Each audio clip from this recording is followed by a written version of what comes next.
गोस्वामी सुशील जी भी हमारे बीच में हैं लगातार, और तबीयत उनकी खराब थी, लेकिन उसके बाद भी यहाँ अपना संत संसद में आए, तो ये हमारे लिए बड़ी बात है। और यही संत संसद की खूबी है। महाराज जी, समय की बाध्यता को देखते हुए महाकुंभ को लेकर आप क्या सोचते हैं, क्या देखते हैं? भव्य दिव्य महाकुंभ जी। समय का अभाव है। उपस्थित सब संतों के चरणों में प्रणाम करता हूँ। विषय बहुत गंभीर है। मैं सिर्फ सुझावों के हिसाब से दो चार सुझाव देना चाहूँगा, क्योंकि सबको सुबह से हम सुन रहे हैं कुंभ की महत्व का और क्या विशेषता है, उस सब की चर्चा होती है। सबसे बड़ी बात है समय अनुसार चलना, क्योंकि ये समय ऐसा है जो कल में परिवर्तित हो जाता है और कल कभी नहीं आता है। समय आज जो इस देश का है उसको भी समझने की आवश्यकता है, सरकारों को भी समझने की आवश्यकता है और नीतियों को भी समझने की आवश्यकता है। अगर हम नीति नहीं चला पाएंगे तो ये जो कुंभ है, जो प्रेरित कर रहा है पूरे विश्व को आने के लिए, भारत की बात तक सीमित ना रहे, पूरी दुनिया का लोग सनातन संस्कृति को समझने के लिए आ रहे हैं, देखने के लिए आ रहे हैं। पूरे विश्व में लोग हिंदुत्व को समझने के लिए आ रहे हैं। आपकी संस्कृति के समझेंगे तो हिंदू भी बनने की कोशिश करेंगे। तो हमें ये सोचना है कि भारत की सरकार की नीति क्या है। सबसे पहले हमारे संजय जी को सबसे पहले इन्होंने धर्म संसद की बात करी, और 22 तारीख को जब उद्घाटन हुआ राम मंदिर का, उसमें एक विशेषता थी, और विशेषता इसी चैनल नेटवर्क 10 ने शुरू की थी, क्योंकि इतिहास कहीं से शुरू होता है और यहाँ पहुँच रहा है और आगे बढ़ाएगा। वो क्या था, उसके पीछे भी राजनीति थी और सरकार की सोच थी। वो सोच क्या थी? इन्होंने कहा कि 22 को उद्घाटन हो रहा है, क्या भारत में रहने वाला हर वर्ग का आदमी प्रभु राम का हो सकता है? अब कठिन काम था, मगर कहीं ना कहीं से आश्वासन मिला, वो कार्य हुआ। यतेंद्र रंजन जी महाराज हमारे उस प्रोग्राम में भी देखा, झलक भी देखी, आए भी, बैठे भी। वो संत जो एक दूसरे से एक अलग अलग मतभेद रखते थे, वह भी उसमें उपस्थित थे, और सरकार की रजामंदी के बिना नहीं हो सकता था। पूरे विश्व में चला गया कि राम सबका है। हमने भी कहा, गा के भी कहा, राम सबका है। आप जाते हैं पूरी दुनिया में कथा करते हैं तो क्या कहते हैं? राम सबका है। तो राम की तरफ आना चाहते हैं, भारत की तरफ आना चाहते हैं, सनातन संस्कृति को लेना चाहता है, तो उनको लेने का प्रयास करना चाहिए। कहाँ बुरी बात है? क्यों बुरी बात है? हमारी संस्कृति आदि अनाज से, सृष्टि के निर्माण से शुरू हुई है।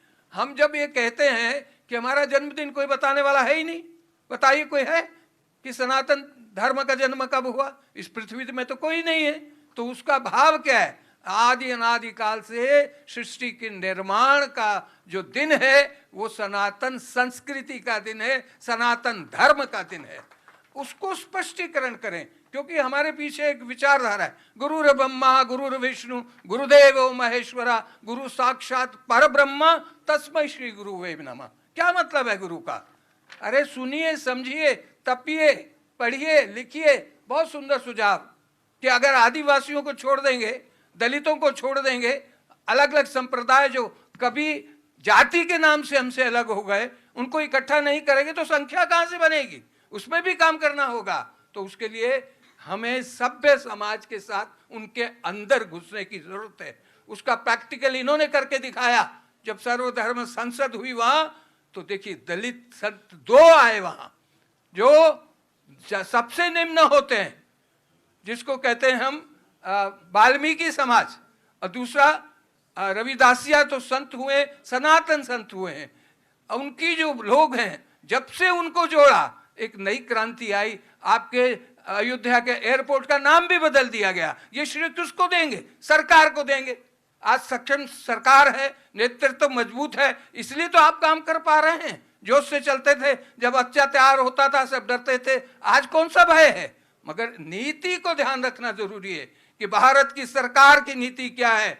हमारे पीछे एक बड़ी जमात है कि हमारी जो आरएसएस है उनका क्या पैगाम है, धार्मिक हमारे जो और अखाड़े हैं और हैं उनकी नीति क्या है। अपना विस्तार करना, कम नहीं करना, किसी को बिल्कुल कमजोर नहीं करना।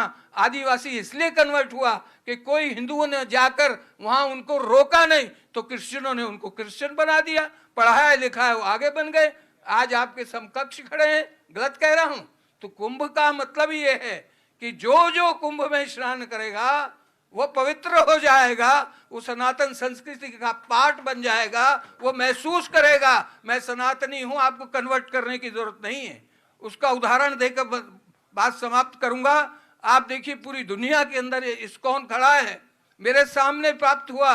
मैं जाता था इतवार के दिन बांके बिहारी जी के दर्शन करने के लिए दिल्ली से, और जब शाम को आता था तो मंदिर निर्माण शुरू हो गया था इस्कॉन का, वहां रुकता था और उनकी आरती देखता था, उनके वाद्य यंत्रों को देखता था, स्टडी करता था। जो ध्वनि निकलती थी, मृदंग और छेना, तीसरी चीज नहीं थी, उससे जो मस्तिष्क पे उसका असर पड़ता था, तो श्वेताई मेरे पैर और जो और दर्शक होते थे वो नाचने लगते थे, हरे रामा हरे कृष्णा करते करते। आज उनकी इकोनॉमी कहाँ है?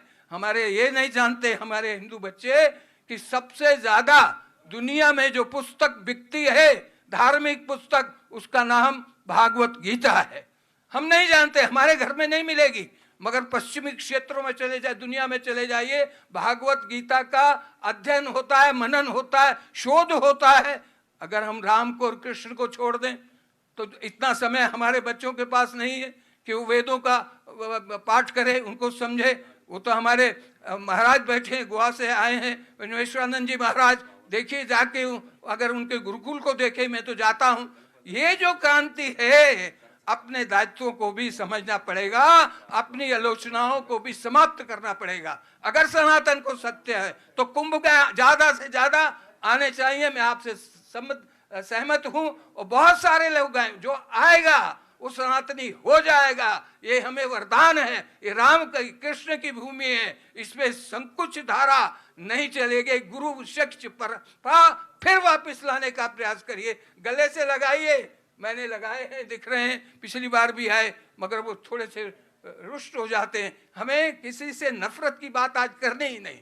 आज हमें समय मिला, समय निकल जाएगा, सबको गले से लगाओ, अपना बनाओ, और सनातन धर्म की जय बोलिए। बोलिए सनातन धर्म की जय।